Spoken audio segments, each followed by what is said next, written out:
Hello friends, welcome back to the Entrance Guru. I hope you all fine. So we are back with our new video that is about the current affair of 15 to 20th March for 2017. Now we proceed towards the news. First news is BP Kanungo has appointed Deputy Governor in Reserve Bank of India for 3 years. He will take the charge from 3 April 2017 onwards. BP Kanungo को भारतीय reserve bank में 3 साल के लिए deputy governor नियुक्त किया गया। वह 3 अप्रैल 2017 से पदभार संभालेंगे। तो जैसा कि आप जानते हैं, इससे पहले हमारे यहाँ के डिप्टी गवर्नर जो सबसे कम उम्र के बने गए थे उनका नाम था वायदल आचार्य। ये पॉइंट इंपॉर्टेंट रखने वाला है क्योंकि ये एग्ज़ाम में आ सकता है कि सबसे कम उम्र में कौन बने। तो सबसे कम उम्र में जो आरबीआई के डिप्टी गवर्नर बने हैं उनका नाम था वायदल वी आचार्य। ठीक है। सो एंड जो करंट में अभी डिप्टी गवर्नर बनाए गए हैं आरबीआई के वो हैं मिस्टर बीपी कनुंगो। ठीक है, जो कि 3 साल के लिए रहेंगे, अगले 3 साल के लिए। तो अगर आपसे पूछा जाए डिप्टी गवर्नर का टाइम कितना होता है या फिर कितने साल के लिए कार्य करेगा, तो 3 ईयर्स, जैसा कि इसमें मेंशन भी हो रखा है। ठीक है, आगे बढ़ते हैं। India and Belgium have signed a protocol to end the existing double taxation avoidance agreement, that is DTAA. Double taxation avoidance agreement is sometimes the full form of DTAA has been asked in the examination, so please note down its full form. What is DTAA? That is double taxation avoidance agreement. So India and Belgium have signed a protocol to arm the existing double taxation avoidance agreement DTAA between the two countries. The protocol was signed by Sushil Chandra, chairman of Central Board of Direct Taxes. So if examiner asks you about what is the full form of CBDT, that is Central Board of Direct Taxation. ठीक है, and Jan likes ambassador of Belgium to India. Bharat और Belgium ने दोनों देशों के बीच मौजूदा दोहरे कराधान निवारण समझौते में संशोधन करने के लिए एक प्रोटोकॉल पर हस्ताक्षर किए हैं। इस प्रोटोकॉल पर हस्ताक्षर भारत में बेल्जियम के राजदूत जन ल्यूक्स और केंद्रीय प्रत्यक्ष कर बोर्ड के अध्यक्ष सुशील चंद्र द्वारा हस्ताक्षर करे गए हैं। So now, if we talk about the double taxation avoidance agreement, then what is the double taxation avoidance agreement? It is the agreement between the two countries which protects a person from dual taxation.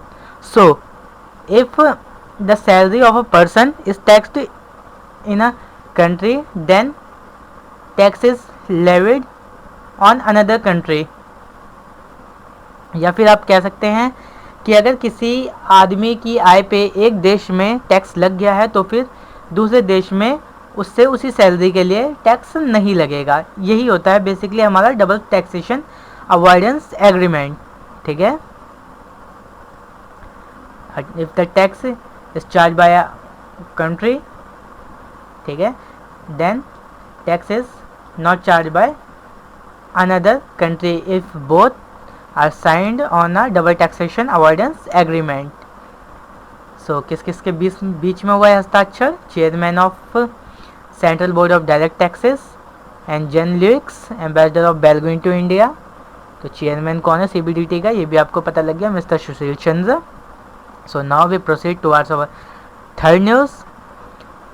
Iceland become the first country in the world to force companies to prove they pay all employees the same regardless of gender, sexuality और nationality. Iceland दुनिया का पहला ऐसा देश बन गया है जिसने कंपनियों को यह साबित करने के लिए मजबूर किया है कि वे सभी कर्मचारियों को लिंग, कामुकता या राष्ट्रीयता की परवाह किए बिना समान वेतन दें। ठीक है, तो इसके बारे में आप लोगों को जैसा कि पॉइंट क्लियर ही है कि आइसलैंड पहली ऐसी कंट्री बन गया है जिसने कि सब कंपनीज़ को ये सोचने पे यह साबित करने के लिए मजबूर कर दिया गया है कि वो सबको समान वेतन दे या देख के वेतन ना दे कि वो उसका जेंडर क्या है या फिर वह कहाँ से बिलोंग करता है, उसकी नेशनलिटी क्या है, and etcetera things. So now we proceed towards fourth news.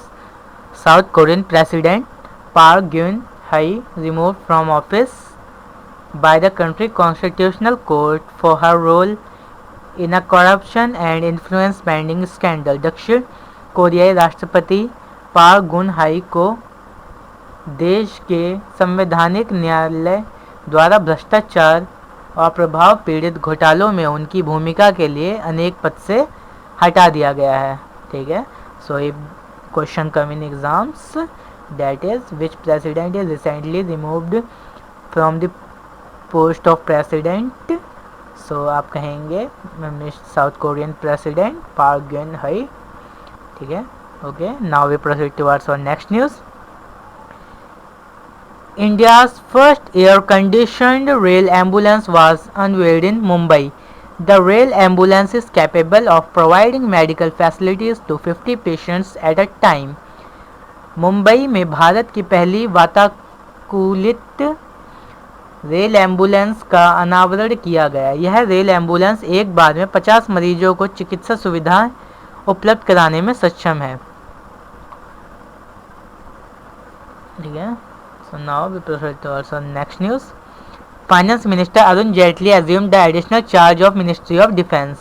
वित्त मंत्री अरुण जेटली ने रक्षा मंत्री का अतिरिक्त कार्यभार संभाला. इससे पहले हमारे डिफेंस मिनिस्टर थे मिस्टर मनोहर पारिकर, जो कि गोवा के सीएम हो गए हैं, इसीलिए उन्होंने रेजिग्नेशन दे दिया है. तो जिसके बाद में जो हमारे फाइनेंस मिनिस्टर हैं मिस्टर अरुण जेटली, उनको अतिरिक्त भार दिया गया है मिनिस्ट्री ऑफ डिफेंस का. ठीक है. So if the question asked in exams, who is the new minister of defence, so you simply say Mr. Arun Jaitley, and who is the corporate finance minister, that is Mr. Arun Jaitley also. Okay. Now we proceed towards our 7 news. The land attack version of BrahMos supersonic cruise missile with an extended range increase from 290 km to 450 km was successfully tested and fired. BrahMos supersonic cruise missile के भूमि हमलावर संस्करण की मारक क्षमता को 290 kilometre से बढ़ाकर 450 kilometre कर सफलतापूर्वक परीक्षण किया गया है. ठीक है. इंडिया की मिसाइल है बेसिकली ब्रह्मोस, बहुत ही फेमस भी है अपनी रेंज की वजह से. अब इसकी रेंज 290 से बढ़ाकर 450 कर दी गई है. तो आपसे पूछे what is the new range of BrahMos missile. ठीक है.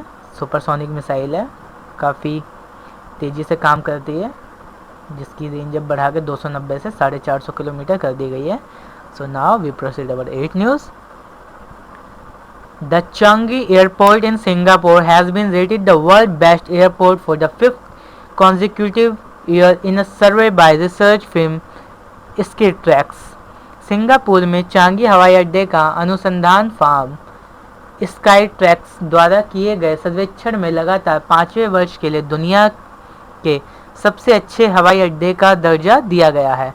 So which is the best airport of the world? That is Changi Airport, Singapore.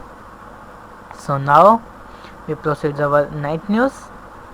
Monash University Institute of Railway Technologies, that is IRT, Institute of Railway Technology, and Dedicated Freight Corridor Corporation of Limited, DFCCIL, run by Ministry of Railways, have entered into an agreement with the Indian Railways to support future research and technology development related to critical infrastructure in India.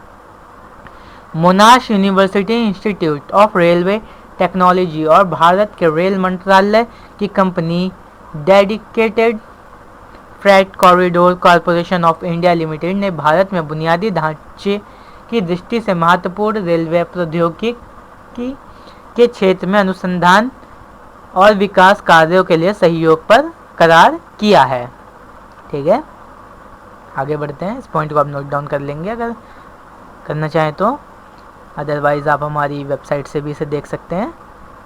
The Punjab government has decided to provide 33% reservation to womens in all government jobs. So if the question asked in exams, which government recently decided to give reservation to women, and what is how much reservation government decided? So Punjab government decided to provide 33% reservation to women in all government jobs. Okay, so now we proceed our last news. Home share booking site Airbnb launched a new platform Trips in India to help users experience unique features about destination across the country. Home share booking site Airbnb ने देश भर में गंतव्यों के बारे में अनोखी विशेषताओं का अनुभव कराने के लिए भारत में एक नया मंच ट्रिप्स शुरू किया है. So simply if examiner asks in question exam that what is trips, so trips is a new platform starting by Airbnb, okay, India to help user experience unique features about destination across the country. देश भर में गंतव्यों के बारे में अनोखी विशेषताओं का अनुभव कराने के लिए भारत में एक नया मंच ट्रिप्स शुरू किया गया है. So if you like our videos, please subscribe to Entrance Guru and share our video, and thanks to joining us and be in touch with us for more updates. Thank you.